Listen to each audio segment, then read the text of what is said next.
the trigger. Whoop. Pull it again. Whoop whoop. If your Dyson V15 has turned into a glorified noisemaker instead of a vacuum, you've hit the dreaded motor pulsing issue. It's the #1 frustration for V15 owners, and it's driving you absolutely crazy.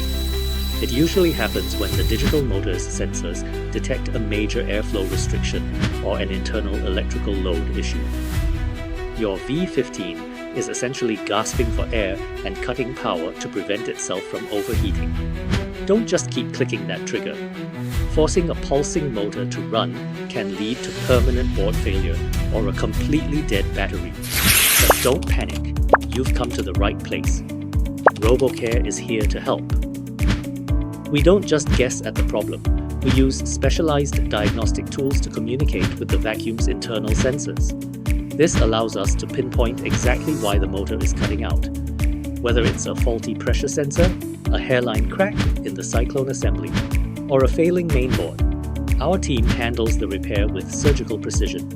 We carefully clean, calibrate, and replace faulty parts with genuine components to ensure your Dyson V15 breathes like new again.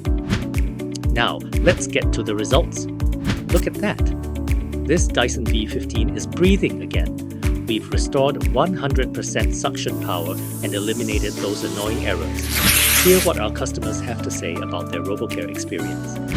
If your Dyson V15 is giving you that dreaded heartbeat pulse, don't give up on it. And don't try to DIY it and risk breaking it further. Just call RoboCare. They saved my vacuum and my sanity. They're the experts for a reason.